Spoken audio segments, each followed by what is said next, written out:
जो असेट्स जो इन्वॉल्वमेंट है वो बहुत ज़्यादा है वहाँ पर। और इस समय जो अभी जो पिक्चर्स दिख रही हैं, जो दृश्य आ रहे हैं, मुझे लगता है कि वो काफ़ी एक भयानक हैं कि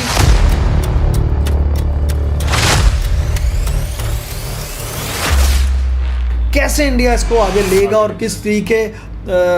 बाकी देशों को बीच में डालकर किसी तरीके अपने प्रोजेक्ट्स को सेव कर। देखो पैसा की इन्वॉल्वमेंट बहुत ज़्यादा है वहाँ पर हमारी।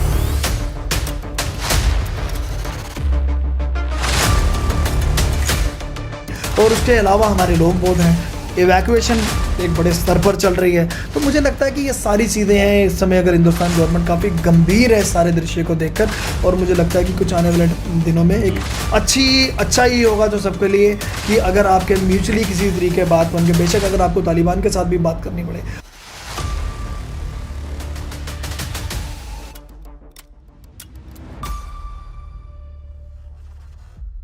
तालिबान द्वारा अफगानिस्तान जब से कैप्चर किया गया है तब से कई सारी डेवलपमेंट्स हो रही हैं। अगर बात करें उसके नेबरिंग कंट्रीज़ में, खासकर इंडिया, पाकिस्तान और चाइना या बाकी सब कंट्रीज़ में काफ़ी इम्पैक्ट जो है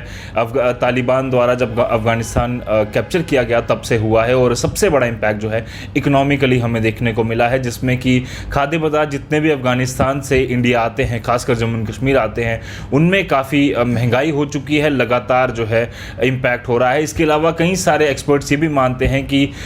इकोनॉमिकली के अलावा हम देख सकते हैं कि टेररिज्म और ड्रग्स के मामलों में भी काफ़ी बढ़ोतरी हो सकती है। इन सारी चीज़ों पर किस तरह से जम्मू एंड कश्मीर के एनालिस्ट जो हैं वो नज़र रखते हैं, उसी पर हम बातचीत करेंगे। हमारे साथ गौरव गुप्ता हैं, सोशल एक्टिविस्ट भी हैं, साथ साथ Jammu chamber of commerce and industries के जनरल सेक्रेटरी हैं और कई सारे मुद्दों पर हम लगातार इनसे चर्चा भी करते रहते हैं। गौरव साहब, स्वागत है आपका। नमस्कार जी। गुरु जी, सबसे पहले इकोनॉमिकली क्या इम्पैक्ट होने वाला है? हम देख रहे हैं लगातार खाद्य पदार्थ जो अफगानिस्तान से जब इंडिया आते थे, जम्मू एंड कश्मीर आते थे, काफ़ी महंगा हो चुका है। बीइंग एन एनालिस्ट, आप किस तरह से इन पूरी चीज़ों की, इन सारी डेवलपमेंट्स को देख रहे हैं? देखिए रजत, आज सबसे बड़ी जो चुनौती हमारे हिंदुस्तान के लिए इस समय बन चुकी है, खासकर अगर आज अफ़गानिस्तान में जो भी डेवलपमेंट्स इस समय हो रही हैं, अफ़गानिस्तान के जो भी सूरत हाल हैं, मुझे लगता है कि हिंदुस्तान इस समय हमारी जो कंट्री है उसको बड़ी गंभीरता से ले रही है। उसका एक स्वाभाविक उसका एक रीज़न है कि क्यों नहीं हम इसको क्यों नहीं उस तरीके लें, क्योंकि आउट ऑफ अगर आप देखें वहाँ पर अगर 34 प्रोविंस हैं अफ़गानिस्तान में, 400 से ज़्यादा प्रोजेक्ट्स, मतलब 400 से ज़्यादा प्रोजेक्ट्स जो हैं इंडिया के इस समय वहाँ पर चल रहे हैं। और उसमें अगर आज अफ़गानिस्तान में कोई डिस्टर्बेंस होना, जिस तरीके के तालिबान का उस समय आप देख रहे हैं कि इस समय क्या सूरत हाल वहाँ के बने हैं, बहुत स्वाभाविक है कि आज हिंदुस्तान की एक चिंता इस पूरे अगर आप घटनाक्रम को देखो, जहाँ पर एक इन्वेस्टमेंट जो ऑलमोस्ट 3 बिलियन डॉलर्स की है, उसमें इंडिया का एक गंभीरता दिखाना या इंडिया का एक इंटरेस्ट, स्वाभाविक है कि हिंदुस्तान को थोड़ी परेशानी तो सोच तो आ ही रही है कि हमारी इतने बड़े लेवल की वहाँ पर इन्वेस्टमेंट है और हमारे लिए ये अच्छे साइन नहीं है, अच्छे संकेत नहीं है कि जिस तरीके वहाँ पर तालिबान टेक ओवर कर रहा है। जी, हमने देखा लगातार महंगाई जो है वो बढ़ती जा रही है, वहाँ से जितने प्रोडक्ट्स आ रहे थे, जिस तरह से आपने बताया कि इतनी बड़ी इन्वेस्टमेंट है, क्या चीज़ें ऐसी आपको लग रहा है कि इंडिया अभी कर रहा है या करनी चाहिए कि जो कम से कम नुकसान जो है इंडिया के प्रोजेक्ट्स पर वहाँ पर हो और इंडिया और अफगानिस्तान के रिलेशन जो हैं जैसे पहले थे उसकी ओर फिर से वो बढ़ना शुरू हो जाए? देखिए, जहाँ तक मैं बात कर रहा हूँ कि वहाँ पर हिंदुस्तान की एक बहुत बड़ी इन्वेस्टमेंट है। आज जो मैंने 400 प्रोजेक्ट्स बताए जिस पर इंडिया काफ़ी गंभीरता से पूरी एक नज़र जमाए हुए है। कुछ प्रोजेक्ट्स की बात करता हूँ जो काफ़ी एक रिनाउंड प्रोजेक्ट्स हैं। अब हम बात करें सलमा प्रोजेक्ट की, बात करें सलमा डैम की, बात करें जो अफ़गान इंडिया का एक फ्रेंडशिप डैम भी इसको कहा जाता है। 42 मेगावाट का आप देखिए हमारा हाइड्रो इलेक्ट्रिक प्रोजेक्ट है। उसके अलावा 75,000 टन के, मतलब आप देखिए इरिगेशन का भी वो स्तर रखता है। और मोरओवर अगर आप उसकी एक स्ट्रैटेजिकल अगर आप इम्पोर्टेंस देखें तो उस तरीके मुझे लगता है कि जो पीछे आपने सलमा डैम पे भी देखा, पीछे हमारे भारतीय कुछ 16 हमारे लोग थे, उनको भी टारगेट किया गया। तो ये सारी चीज़ें चिंता की इस समय हमारे लिए बनी हुई हैं कि हमारे जो इंडिया ने जो इनिशिएट करके और इंडिया ने एक अपनी इतनी बड़ी इन्वेस्टमेंट करके प्रोजेक्ट्स वहाँ पर एक एसेट खड़े किए थे, आज उसको हक़ानी नेटवर्क और तालिबान मिलकर कहीं ना कहीं उसको टारगेट कर रहा है। अभी तो एक सलमा प्रोजेक्ट की मैंने बात की। इसके अलावा अगर मैं बात करूँ, आज काबुल में अगर आप हमारा काबुल का वहाँ पे पार्लियामेंट आप हाउस जी। देखें, that was built by India, वो भी हिंदुस्तान ने बनाया। और उसमें तो एक खूबसूरत सी बात है, वहाँ का एक ब्लॉक है वो भी आप हमारे जो अटल जी के नाम पे बना हुआ है। इसके अलावा स्टोर जो वहाँ पर पैलेस है उसको भी रिस्टोर जो किया वो हमारे इसी हमारे वज़ीर आज़म हैं, उन्होंने ही उसको भी रिस्टोर किया। इसके अलावा हिंदुस्तान की बहुत इन्वेस्टमेंट्स हैं वहाँ पर। इसके अलावा अगर मैं बताऊँ आपका, आज अगर हम बात करते हैं देलाराम हाईवे की, जरंज देलाराम हाईवे की अगर बात करें, 218 किलोमीटर का जो एक वो आप देखेंगे कि अफ़गानिस्तान में एक हाईवे बना है, वो भी हमारे इंडिया की BRO ने मिलकर ही उसको बनाया है। और उसकी भी एक बड़ी एक स्ट्रैटेजिकल इंपॉर्टेंस है कि उस हाईवे का अगर आप देखें कि एक साइड पे ईरान पर अगर मैं बात करूँ, वहाँ पर शबार पोर्ट पर, और कैसे वो लिंकेज करता है पाकिस्तान ने। आपको याद होगा कि पीछे जब पैंडेमिक में एक बड़ा पीक पे पैंडेमिक था पूरा, ये जब कोरोना फैला हुआ था, तो 75,000 टन जो है हमारा जो यहाँ से जो वीट यहाँ पे भेजा गया वो हमारे जवाहर पोर्ट से ईरान के रूट हुआ, उसको आगे रूट किया, फिर आगे ये देलाराम हाईवे ने आगे 218 किलोमीटर का जो था उसकी भी अपनी सिग्निफिकेंस है कि वो अफ़गानिस्तान में पहुँचाया। हिंदुस्तान ने पिछले 20 सालों में, मैं कहूँगा कि 19-20 सालों में एक स्ट्रैटेजिकल और एक किसी भी तरीके बायलैटरल ट्रेड और एक आपस में टाइप अफ़गानिस्तान के साथ बहुत अच्छे रखे। और जिसमें अगर मैं इसकी बात करूँ, शवार अगर मैं पोर्ट की भी बात करूँ, ईरान का भी उसमें बड़ा एक सिग्निफिकेंट रोल था, जिसने आपको अलाउ किया गुजरात से हमारा सीधा सी पोर्ट से जाता था, उधर पोर्ट में उतरता था तो और आगे वहाँ पर चला जाता था। पाकिस्तान को बिल्कुल बाईपास किया हुआ था। अब ये जितनी घटनाएं और जितनी इस समय जो दृश्य बने हुए हैं, हमारे लिए तो चिंता का है ही है। इंडिया के लिए एक बहुत बड़ा चैलेंज बना हुआ है कि ये इस पूरे घटनाक्रम पे इंडिया अभी काफ़ी एक बड़े स्तर पर एक अपनी नज़र रख रहा है। इसके अलावा अगर मैं बात करूं, आपका एक बड़ी एक और चीज़ मैं आपसे शेयर करना चाहता हूं। अगर आप 220 kV की वहाँ पर जो एक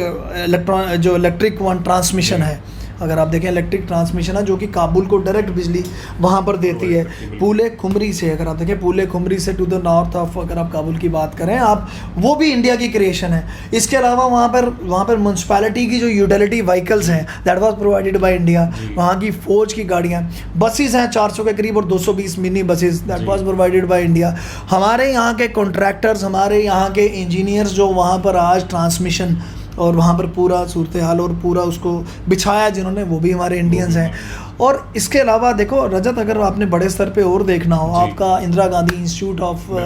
चाइल्ड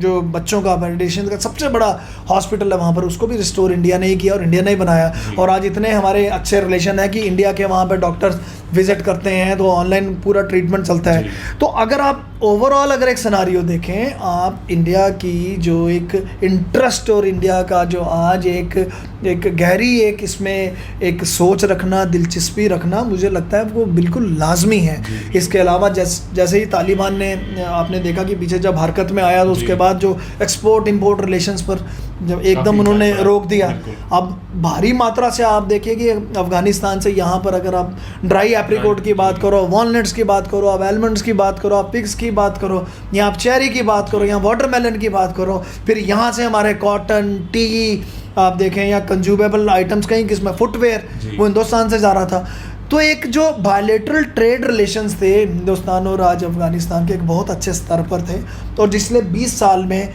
और एक बहुत एक प्रगति से जो एक आगे चले। पर आज कहीं ना कहीं वो सारी चीज़ें जब हम देखते हैं वो कहीं ना कहीं खतरे में दिखती हैं कि नहीं ना कहीं उस पर चिंता करना एक स्वाभाविक है। जी गुरुजी, हम देख रहे हैं अभी तालिबान ने जो रुख अपना चेंज किया है। पहले जो तालिबान था, अभी एक्सपर्ट्स मानते हैं कि वो पूरी तरह से बदल चुका है। तालिबान के स्पोक्स पर्सन कहते हैं कि हम पूरे वर्ल्ड के साथ रिलेशन अच्छा रखना चाहते हैं, और इंडिया को भी उन्होंने अपनी तरफ से कहा है कि हम अब पूरी कोशिश करेंगे कि जैसे पहले रिलेशन अफगानिस्तान के साथ आपके थे वैसे ही बने रहे। आपको लगता है कि ये तालिबान जो है कहीं ना कहीं एक बदलाव की ओर देख रहा है और वो चाहता है कि सच में एक ऐसी सरकार वहाँ चलाए जहाँ वहाँ के लोगों को भी वो सुविधा प्रोवाइड कर सके, वहाँ डेवलपमेंट हो, और इंडिया के साथ जो रिलेशन उसके थे वो मेंटेन कर पाए? देखिए, जहाँ तक तालिबान की अगर मैं बात करूँ, जो ये 20 सालों का जो एक यूनाइटेड होना और एक रिलेशनशिप डेवलप होना अफ़गानिस्तान के साथ, वो तो एक बड़े स्तर पर एक आप देख ही रहे थे, और उसकी एक अपनी इकोनॉमिक अगर आप देखें एक उसकी एक इम्पोर्टेंस भी है, और उसकी स्ट्रैटेजिक इम्पोर्टेंस ये है कि हिंदुस्तान और उसके बड़े अच्छा टाई अप रहे। आज तालिबान अपने आप को क्लेम करता है कि वो तालिबान नहीं है जो 1996 में बिल्ट हुआ, 1998 में जिस तालिबान का जन्म हुआ, जो बिल्कुल एक शरिया कानून को लेकर एक काफ़ी अपने आप को प्रोजेक्ट करते थे और किस तरीके रोकथाम लगाते थे। पर आज कहीं ना कहीं हिंदुस्तान के लिए चैलेंजेस सबसे बड़ा ये बन गया कि तालिबान का रुख इस समय समझना is very important. No doubt आज अपने आप को वो बता रहे हैं कि हम लोग एक लिबरल हो गए हैं, हमारी सोच वैसी नहीं है, पर आपके देखो इसके साथ ही उनके एक ऐसे फरमान आना कि हिंदुस्तान के साथ एक्सपोर्ट इंपोर्ट बंद कर दो, तो उसके साथ वर्किंग लेडीज का रोकना, तो कहाँ से ये दिखा रहा है कि उनकी एक लिबरल अप्रोच आ रही है। लेकर भी उन्होंने कई सारे बयान आए हैं। जम्मू कश्मीर के लेके देखो, सबसे बड़ा खतरा इस समय जो जम्मू कश्मीर के लिए हमारी जो यहाँ पर बॉर्डर के जितने बॉर्डर्स हैं, आप देखिए तालिबान और कहीं ना कहीं पाकिस्तान, इनके एक अच्छे रिलेशन जो सामने दिख रहे हैं कि इनकी आपस में एक सहमति से अपने रिलेशनशिप अच्छी बन रही है। आज सबसे बड़ा चैलेंज हमारे लिए ये भी बन चुका है कि जैसा कि पीछे हमारे आर्मी चीफ उन्होंने भी बताया कि इट वाज ऑल एंटिसिपेटेड कि ये सब कुछ होगा। अब तो देखना कि ओवर स्प्लिट कितना होगा। हमें सतर्क किस समय रहना है। सबसे ज़्यादा एक समय अगर मैं बोल रहा हूँ चैलेंज अगर आएगा वो जम्मू कश्मीर के लिए है कि यहाँ पर की जो डेवलपमेंट है, यहाँ पर जो एक पनपना तालिबान का इतने बड़े स्तर पर, वहाँ पर फिर हकानी जो है ऑर्गेनाइजेशन उसका इकट्ठे होकर हिंदुस्तान के एसेट्स को टारगेट करना, और अब साथ में आपने देख लिया कुछ दिन पहले जैश-ए-मोहम्मद की भी स्टेटमेंट आ गई। तो ये सारी जितनी घटनाएं और जितना एक बड़ा बॉर्डर एस्पेक्ट में अगर आप इसको देखते हैं, जो मुझे लगता है कि इस समय ज़रूरत है। देखिए आप अपनी इन्वेस्टमेंट की अगर बात कर रहे हैं ना, मेरी नज़र में अगर यही सूरत हाल अगर आज तालिबान में चलते रहे इसी सूरत हाल की तरह और इस तरीके की सिचुएशन बनी रही, जैसे बम ब्लास्ट हो रहे हैं और टारगेट किया जा रहा है, मुझे लग रहा है जो इन्वेस्टमेंट इतनी हमारी इतने बड़े ऑलमोस्ट 3 बिलियन की जो इन्वेस्टमेंट हुई थी, मुझे लगता है कि उस पर कोई मुझे क्लियरेंस नहीं दिख रही। वो तो मुझे डेड लग रहा है, बिल्कुल डेडलॉक हो रहा है। पीछे देखो क्यों ऐसी इनसिक्योरिटी आ रही है, क्योंकि आपने पीछे वो सदीकी हमारे जर्नलिस्ट देखिए किस तरीके किस बेरहमी से उनको भी टारगेट किया गया। और इसके अलावा अगर मैं बोलूँ कि सबसे बड़ा रजत खतरा जो मुझे इस समय लग रहा है हमारे जम्मू कश्मीर पर है, क्योंकि हमारी सरहद इस समय जैसे लगती है अफ़गानिस्तान के तालिबानी जो हैं वो पाकिस्तान के साथ मिलकर ज़रूर कोशिश करेंगे कि कश्मीर वाला जो अपना राग है या कश्मीर को लेने की। और पर यह है कि हमारी हिंदुस्तान फोर्सेस, वो कहते हैं ना कि हिंदुस्तान फोर्सेस जो है ना वो पूरा एक दम रखती है इनको जवाब देने के लिए। And those who are taking this thing कि हम लोग जाकर तालिबानी अगर सोच रहे हैं, अगर आप हिंदुस्तान अपनी आर्मी को अंडर एस्टिमेट नहीं कर सकते, मुंह तोड़ जवाब देना आता है। और एक नज़र भी अगर उन्होंने इस तरीके की अगर यहाँ पर रही, मुझे लगता है कि already government of India is now taking the cognizance of our borders and all, and वहाँ पर आर्मी भेजना, अब आप देख रहे हैं कि आर्मी का फोकस उधर होना बड़ा क्लियर कट सिग्नल है कि आपने अगर ज़रूरत की इस तरफ आने की तो मुंह तोड़ जवाब आपको दिया जाएगा। बिकॉज हमारी अगर इंडियन फोर्स, अगर आप हमारी इंडियन आर्मी देखें आज 4th रैंक पर है, सबसे पावरफुल आर्मी है, तो उनको मुंह तोड़ जवाब भी देना आता है उनको कि किस तरीके जवाब देना है। और मुझे लगता है कि आज हिंदुस्तान गवर्नमेंट काफ़ी इन विषयों को लेकर काफ़ी सीरियस है और काम भी कर रही है। और मुझे लगता है गुरुजी मुझे लगता है कि हमें लगता है कि कुछ ऐसी चीज़ें आपको क्या लगता है कि इंडिया को करनी चाहिए, पहली ऐसी जो प्राथमिकता उसकी होनी चाहिए, चाहे वो इन्वेस्टमेंट को लेकर हो, चाहे जो लोग अभी भी कई सारे जो हैं वहाँ पर फंसे हुए हैं, या फिर अगर हम बात करें जम्मू एंड कश्मीर को लेकर जो प्रॉब्लम्स सामने दिख रही हैं, क्या ऐसी चीज़ें हैं जो इंडिया को इनिशियल स्टेप्स लेने चाहिए या आगे एक पॉलिसी अपनानी चाहिए? क्योंकि तालिबान पूरी तरह से सरकार क्लेम कर रहा है वहाँ पर कि हम बनाने जा रहे हैं, और एक शायद वो अगर शरिया कानून लाते हैं तो कहीं ना कहीं प्रॉब्लम जो है वो खड़ी हो सकती है। देखिए जहाँ तक हिंदुस्तान की मुझे लगता है कि पूरी तमाम कोशिशें इस समय चल रही हैं कि किसी ना किसी तरीके ये जो एक ब्लड शेड और जो एक तरीके से जो इस समय पूरी जो डिस्टर्बेंस चल रही है अफ़गानिस्तान में, मुझे लगता है कि हिंदुस्तान की सबसे बड़ी कोशिश होनी चाहिए। सबसे पहले तो जो प्राथमिकता है अपने लोगों को वहाँ से इवैक्यूएट कराएं, जो कि हिंदुस्तान कर भी रहा है। उसके अलावा सेकंड बात आ जाती है कि कोई ऐसा एनवाय, कोई ऐसा एक फॉरेन कंट्रीज़ को और कंट्रीज़ को इन्वॉल्व कर ताकि हिंदुस्तान के जो प्रोजेक्ट हैं वहाँ पर सुरक्षित रहें। पर ऐसा रजत लग नहीं रहा, क्योंकि आप देखिए जो उनकी हरकतें हैं और जो तालिबान और जो हकानी नेटवर्क जो वहाँ पर अंजाम दे रहा है इस समय, हमारे एसेट्स को टारगेट कर रहा है, ऐसा लग नहीं रहा। पर मुझे लगता है कि आज स्थिति ये बन चुकी है कि आज हिंदुस्तान को और बाकी देशों के साथ मिलकर कोई एक इंटरमीडिएट बीच में डालकर या कुछ एक तरीके का एक कुछ ऐसी स्थिति पैदा करनी चाहिए जिस तरीके वहाँ पर हिंदुस्तान के प्रोजेक्ट्स को भी बचाया जाए। इसके अलावा देखिए आज एक और चीज़ है, अगर इसकी हम इकोनॉमिक अगर इम्पोर्टेंस की बात करें, आज अगर हम देखते हैं हाजी का आपने देखा होगा आयरन ओर डिपॉजिट्स हैं, 3/4 ब्लॉक्स तो उसको इंडिया को मिले हुए हैं। तो अगर आप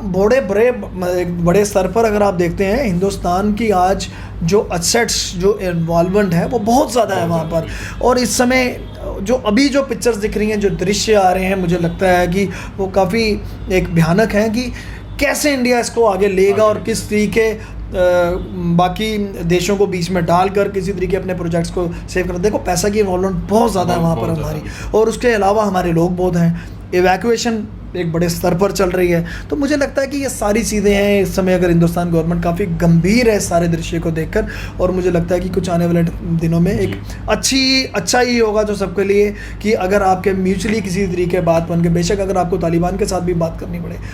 आपको कुछ जैसे बहुत सी कंट्रीज़ में देख रहा हूँ कि अब तालिबान से भी बातचीत कर रही हैं किसी तरीके, क्योंकि ये जितने भी प्रोजेक्ट्स हैं, तो अगर आज तालिबान वहाँ पे सरकार बनाता है, तालिबान अपना वहाँ पे सरमाया जिस तरीके बना रहे हैं, पूरा बना रहे हैं, तो जितने प्रोजेक्ट्स जो हैं वो उनके लोगों के लिए ही है ना। तो बड़ा इंपॉर्टेंस है इस समय, बड़ा इंपॉर्टेंट ये सब सोचना कि किस तरीके बातचीत हो, किस तरीके आप बीच में और कंट्रीज़ के डेलीगेट्स डालो, बीच में बड़े बड़े एनवाइस डालें, ताकि ये हमारे जो इंडिया के प्रोजेक्ट्स हैं वहाँ पर सुरक्षित रहें। बिल्कुल, ये सारी चीज़ें करनी चाहिए। गुरु जी, जाते जाते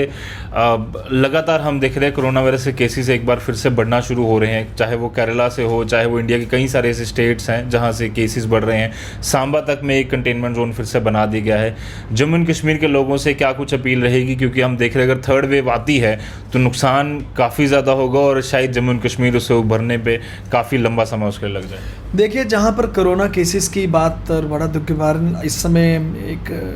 बड़ी स्थिति ऐसी बनी हुई है कि जहाँ पर डेल्टा का जो एक सरमाया है, डेल्टा वायरस का पूरे विश्व में दोबारा आप देख रही हैं, अमेरिका में भी कितने केसेस आ रहे हैं, न्यूजीलैंड भी देख लीजिए, हिंदुस्तान भी मुझे लगता है कि उससे बच नहीं रहा। अब केरला की स्थिति देख लीजिए, आज वही बात आती है दोबारा कि कोविड एप्रोप्रिएट बिहेवियर, और क्या बोल सकते हैं, जो एक माहौल बना हुआ है, वैक्सीनेशन ड्राइव आपकी चल रही है, 60 करोड़ 42 लाख के करीब हमारी, मेरे ख्याल में इस समय तक, आज की जो फिगर्स का तो मुझे आइडिया नहीं है, जो कल तक जो आ रही थी 60 करोड़ 42 लाख के करीब हमारी वैक्सीनेशन जो है वो ऑलमोस्ट हो गई है। और पर फिर भी आप इसको एक ना लाइटर वे में नहीं ले सकते कि आप वैक्सीनेटेड है तो, क्योंकि डेल्टा जो है फर्स्ट डोज लगा है, सेकंड डोज लगा, बड़े ऐसे केसेस आ रहे हैं जिसमें डबल डोज भी लगा है, पर अगेन आप उसके विक्टिम बन रहे हैं। तो मुझे लग रहा है कि आज कोविड एप्रोप्रिएट बिहेवियर फॉलो करना बड़ा इंपॉर्टेंट है। लोगों को जो ढिलाई है, वो जो ढिलाई थोड़ी सी लग रही है कि बीच में आ गई लोगों की, मुझे लगता है कि दोबारा वो फॉलो करने की ज़रूरत है, नहीं तो अदरवाइज़ हम दोबारा उसी ट्रबल में, उसी प्रॉब्लम में चले जाएंगे। और अगर दोबारा लॉकडाउन होता है, खासकर जम्मू कश्मीर के लिए, मैं दोबारा कहना चाहूँगा, जम्मू कश्मीर के लिए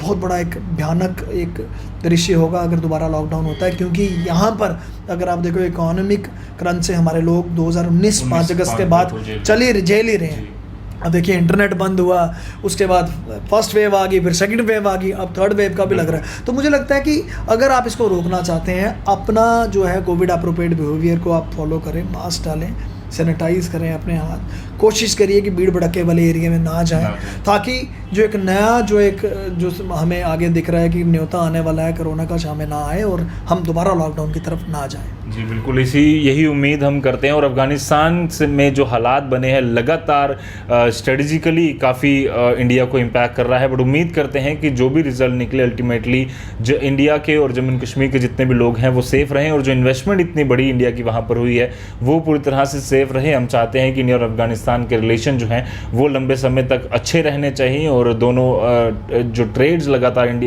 बायलैटरल ट्रेड चलता रहा है वो भी चलता रहे। बाकी कोरोना वायरस से बचने के लिए जो कोविड एप्रोप्रिएट बिहेवियर है वो सख्ती से फॉलो करना होगा, ताकि हम थर्ड वेव से आने वाले हर एक चैलेंज से निपट सके। फिलहाल के लिए